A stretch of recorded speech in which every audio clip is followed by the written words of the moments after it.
வெண்பா ரொம்பவே கஷ்டப்பட்டு ஏன் தன்னோட உயிர பணயம் வச்சு அந்த ஃபோன எடுத்து ரவுடிங்க கிட்ட இருந்து கால் பண்ணியிருந்திருப்பாங்க. விஜய், மல்லி 2 பேருமே அந்த சமயத்துல அவங்கள ஃபோன ரிசீவ் பண்ணியிருந்தாங்க அப்படின்னு சொன்னா, வெண்பாவ நல்ல விதமா காப்பாத்தியிருந்திருக்கலாம். சரி, ஓகே, விஜய் தான் கோர்ட்ல இருக்கிறாங்க, ஃபோன சைலன்ட்ல போட்டிருக்கிறாங்க அப்படிங்கிறது நம்ம எல்லாருக்குமே தெரியும். மல்லி எங்க போனாங்க? பக்கத்திலே இருந்துட்டு இருக்கிறாங்க, மொபைல பார்த்துட்டு இருக்கிறாங்க.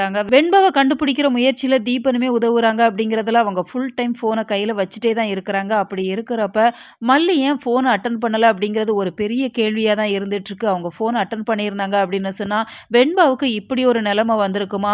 ஒரு இடத்துல இருந்து தப்பிச்சு இன்னொரு இடத்துல போய் சிக்கிற மாரி இப்ப வெண்பா கோர்ட்டோட வாசலுக்கே ஓடி வந்துடுறாங்க.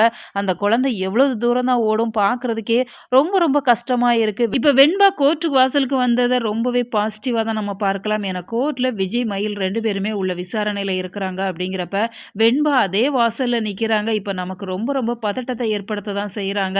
ஏன்னா விஜய் வெண்பாவ பார்த்துட்டாங்க அப்படின்னு சொன்னா, நல்ல விதமா வெண்பாவ காப்பாத்தி கூட்டிட்டு வந்துருவாங்க. ஆனா அவங்க பார்த்தாங்களா? இல்ல பார்க்கலையா? அப்படிங்கிறது ஒரு பெரிய கேள்விக்குறி தான். ஏன்னா அங்க ஒரு லேடி இருக்கிறாங்க. அவங்க கிட்ட தான் இப்ப வெண்பா விசாரிக்கிறாங்க.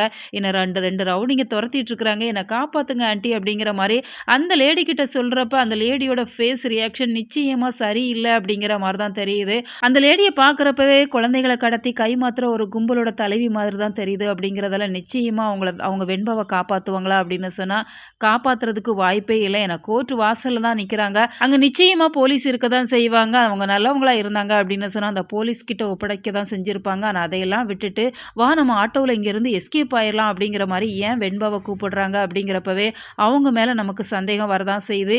இதையெல்லாம் தாண்டி நிச்சயமா விஜய் அந்த கோர்ட் வாசல்ல வெண்பாவ மீட்டுருவாங்க அப்படிங்கிறது தான் நம்மளோட விருப்பம். உங்களோட கருத்துக்கள மறக்காம கமெண்ட் பாக்ஸ்ல தெரியப்படுத்துங்க. மேலும் இது போன்ற வீடியோக்களுக்கு நம்ம சேனல சப்ஸ்கிரைப் பண்ணுங்க.